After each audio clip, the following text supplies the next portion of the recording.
Good morning, everybody. My name is Jeffu Kuwashi, and you are watching Game News.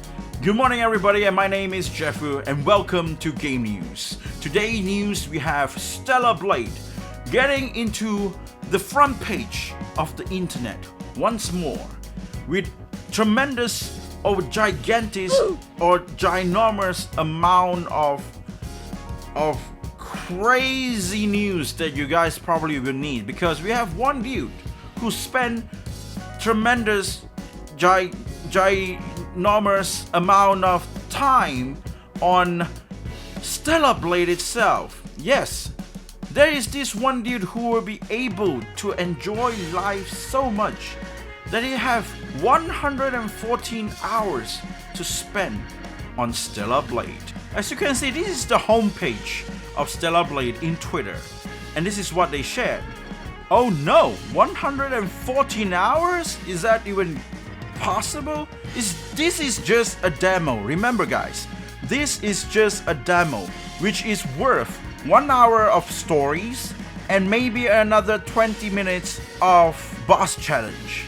Depends on how good you are in the video game. That is 114 hours of time spent on Stellar Blade.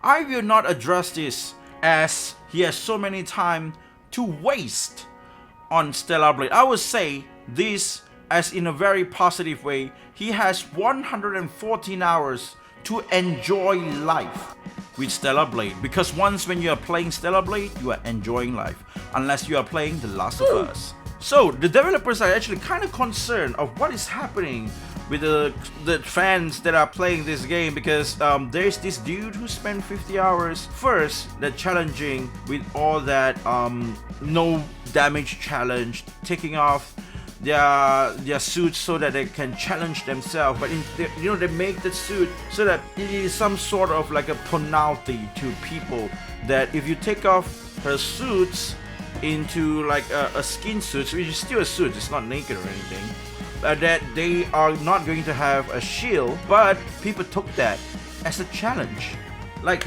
challenge accepted, and people are just starting to go and just like spending hours and hours of time just like, playing the game, enjoying it with the skin suits.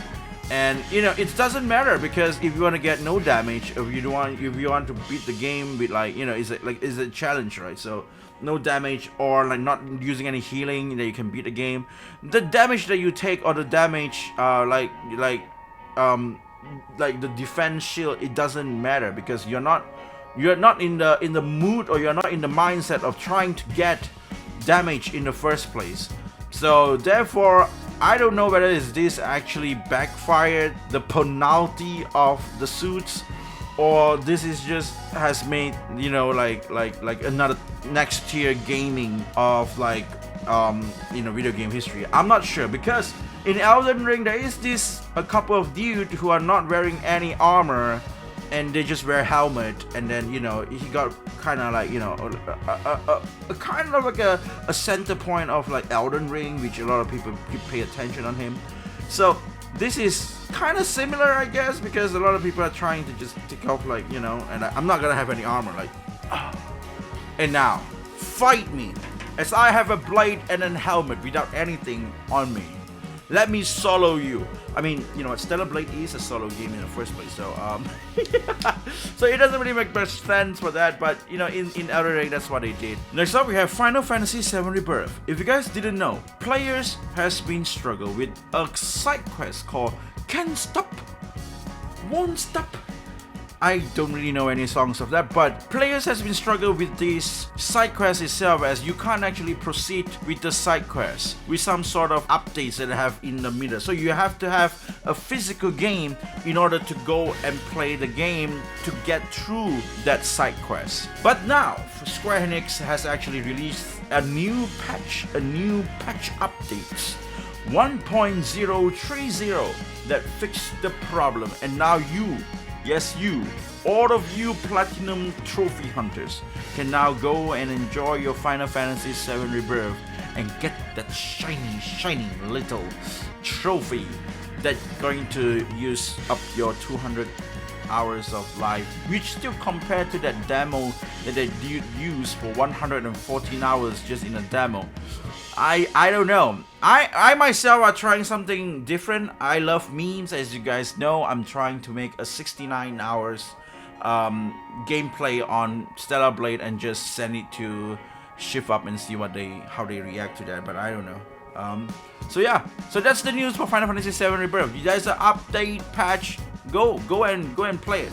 And lastly, as you guys know, this is not a channel that I only deliver you the north, east, west, south of video games, but it's also a platform that I will actually introduce you to some video games that I'm kind of interested in, or like maybe reacting to some memes or share some weird stuff and just having some fun times of just telling you stuff.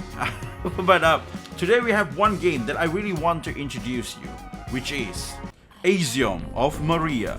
Axiom of Maria is a hack and slash indie game by the Korean game developer Studio Gansight, which I see a lot of similarity with Nier Automata element, like attractive short-haired female protagonist, fast-paced action, evade system, and a little bit of parry element as well during boss fight. Axiom of Maria could be a very nice casual weekend game that you can enjoy casually without getting too stressed out. Like if you need to understand the story more deeply or like the game more deeper or anything like that.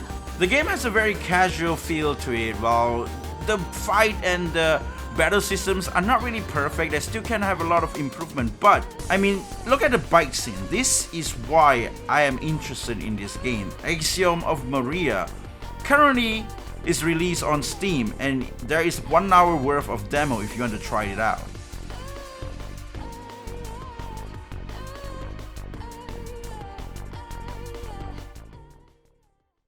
But this is all for today, and I hope you guys have a very wonderful morning up ahead.